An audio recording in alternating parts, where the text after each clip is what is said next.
Masih menemani anda di Malaysia hari ini. Semoga keadaan baik sahaja. Dalam segmen kali ini kita akan membincangkan berkenaan dengan sumbangan dana pembangunan Ruak Jawi. Kita terus bersama dengan Ustaz Datuk Badli Shah Alauddin, pendakwah selebriti. Assalamualaikum Ustaz, apa khabar? Waalaikumsalam warahmatullahi wabarakatuh. Khabar baik, terima kasih. Terima kasih Ustaz. Memasuki dalam pembincangan kita pagi ini, mungkin Ustaz boleh terangkan bersama kita sebagai mukadimahnya mengapa Allah SWT mencintai orang yang berilmu, Ustaz? Baik, terima kasih. Muslimin muslimat sekalian, dalam dunia ni kata para ulama, manusia ada 4 jenis saja. Mana-mana kita pergi. Pertama, rajulun yadri wala yadri anau yadri fasaka ghafilun fanabbihuhu. Pertama adalah manusia yang dia tahu dan dia tak tahu bahawa sebenarnya dia tahu. Maka itulah orang yang lalai, kita kena ingatkan dia. Dia ada knowledge tapi dia tak tahu dia tahu. Kita kena ingatkan. Manusia jenis kedua, wa rajulun la yadri wa yadri annahu la yadri fazaka jahilun fa'allimuhu. Manusia jenis kedua, orang yang tahu, orang yang tidak tahu, dia tahu bahawa sebenarnya dia tak tahu. Maka itu orang yang bodoh, kita kena ajar dia. Maknanya dia tak ada knowledge langsung. Golongan ketiga, wa rajulun yadri wa yadri annahu yadri fazaka aqilun fattabi'.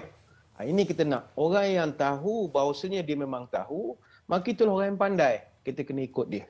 Dan yang paling bahaya golongan keempat, rajulun la yadri wa la yadri annahu la yadri fadzaka ma'ikun fahdharu. Golongan keempat, orang tak tahu bahawa sebenarnya dia tak tahu apa-apa tetapi dia mengajar pula pengetahuan kepada orang, maka inilah orang-orang yang akan merosakkan orang lain, jauhilah mereka.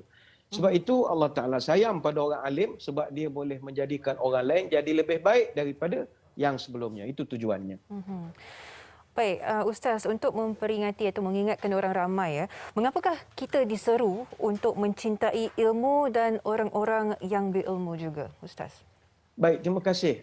Nabi pernah berpesan, waltakum minkum, Nabi pernah pesan dalam satu hadis bahawa orang kita dalam hidup ini kun aliman, au muta'alliman, au mustami'an, au muhibban, wala takun khamisan fatahlik. Jadilah engkau pertama orang yang alim. Kalau tak mampu, jadilah orang yang belajar. Yang ketiga, tak mampu, jadi orang yang mendengar ilmu. Yang kalau tak mampu, jadi orang yang mencintai ilmu. Dan jangan jadi orang yang kelima, iaitu orang yang tak nak langsung kepada ilmu, tak nak dekat dengan orang alim. Nescaya engkau akan jadi rosak, kata Nabi dalam hadis Baihaqi. Sebab orang yang bersama dengan orang berilmu, jalan kehadapan akan ditunjukkan. Sebab itu kita pada hari ini kita nak mengajak muslimin muslimat untuk sama-sama kita bantu nak melahirkan golongan ulama. Ini kita nak ajak muslimin muslimat. Baik Ustaz, untuk melahirkan lebih ramai lagi golongan yang beriman, apakah antara kaedah sedekah yang boleh mencipta lebih ramai lagi ahli ilmu ini yang boleh membawa hasil yang berterusan dan juga hikmahnya dalam kita melakukan perkara seperti ini? Ustaz. Salah satu sedekah yang baik yang kita nak kongsikan pada pagi ini adalah sedekah untuk membantu orang yang sedang belajar. Sebab kalau kita sedekah buat makanan misalnya atau beri orang lapar kita beri makan. Makanan tu setakat dia kenyang dan dia buang, habislah manfaatnya. Tapi kalau ilmu, kita bantu satu orang, dia belajar sampai jadi orang alim, kemudian dengan ilmu tu dia didik pula orang lain pula jadi baik, maka dia ada multiplier effect. Sebab itu sedekah ilmu dia tak akan habis sampai bila-bila. Jadi salah satu yang kita nak ajak pada pagi ini adalah penubuhan pusat pengajian Ruak Jawi yang merupakan sebuah pendidikan percuma yang digerakkan oleh sekumpulan agamawan Melayu Malaysia dan ini berpusat di Kairah, Mesir. Jadi kita ulang, Ruak Jawi ini bukan di Kuala Lumpur, bukan di Kedah, bukan di Pahang, tapi di Kairo, Egypt. Yang mana sejarah Ruak ini telah bermula 200 tahun yang lalu dan mereka dalam proses nak mengadakan, nak membuat satu bangunan khusus untuk membantu anak-anak Melayu kita di Kairah khususnya belajar agama. Kita ada 150 kelas pengajian secara percuma setiap bulan bersama para ulama yang kita jemput daripada Universiti Al-Azhar.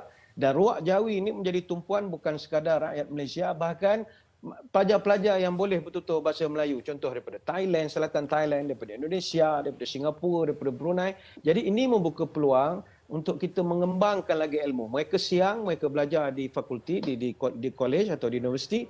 Petang, weekend, malam atau musim panas ketika cuti, mereka akan datang ke Ruak Jawi ini untuk kita dedahkan pula dengan ilmu-ilmu yang lebih tafakuh lagi. Ini kita nak mengajak untuk kita bantu. Ini dalam usaha membangunkan anak generasi muda yang berilmu ini. Ustaz boleh kongsikan sedikit penerangan bagaimana ialah gambaran berkenaan bangunan baru pusat pengajian Ruak Jawi yang bakal disiapkan nanti ni? Pertama mungkin ada penonton yang bertanya, ruak ni bahasa apa? Bahasa Jawa ke apa ke? Ruak ini kalau dalam bahasa Arab maknanya anjung. Kalau hotel tu lobby tu kita panggil ruak lah. Maknanya asalnya ruak ini dia duduk di anjung di Masjid Al-Azhar di Mesir. Tapi sekarang sebab pelajar dah makin ramai, kita buatkan satu bangunan yang baru yang mana bangunan ini akan lokasinya di Kairah di Mesir. Kita akan buat dewan-dewan kuliah yang selesa. Kalau saudara-saudari tengok di dalam gambar yang dipaparkan ni agak sempit sedikit, jadi kita buat ada sedikit besar, ada kelas-kelas pengajian, ada perpustakaan dengan buku-buku yang begitu banyak, ada pejabat pentadbiran. Jadi ini kita buat lebih tersusun lagi supaya anak-anak kita yang sedang belajar di Mesir, di Kairo khususnya, dapat belajar dengan cara lebih selesa lagi. Baik. Ustaz, secara ringkasnya, apakah cara untuk kita menyumbang kepada Ruak Jawi ini supaya penonton kita juga turut sama dan melipat gandakan sedekah di pagi Jumaat ini, Ustaz? Baik, terima kasih. Kita nak jelaskan begini, kita menyasarkan 4.35 juta untuk nak beli bangunan di Mesir ini. Kita ucap terima kasih kepada yang menyumbang. Setakat ini kita dah ada 1.6 juta hasil daripada sumbangan orang ramai dan kita masih lagi mengharapkan 2.85 juta untuk lengkapkan lagi tabung. Jadi kepada yang nak membantu kita, sekarang sedang dipaparkan di skrin, boleh ambil gambar, boleh print screen, boleh sebarkan dengan nombor akaun Maybank seperti yang tertera ataupun boleh layari saja laman web kami di www.danapembangunanruakjawi.com. Ini merupakan landing page. Kita akan memaparkan semua maklumat-maklumat berapa kutipan semasa. Jadi jangan kita agak-agak lagi, bantu kita untuk melahirkan ulama ini. InsyaAllah. Ruakjawi.com. Terima kasih kita ucapkan kepada Ustaz Datuk Badli Shah Alauddin, pendakwah selebriti, sudi meluangkan masa bersama kami di Malaysia hari ini. Terima kasih Ustaz.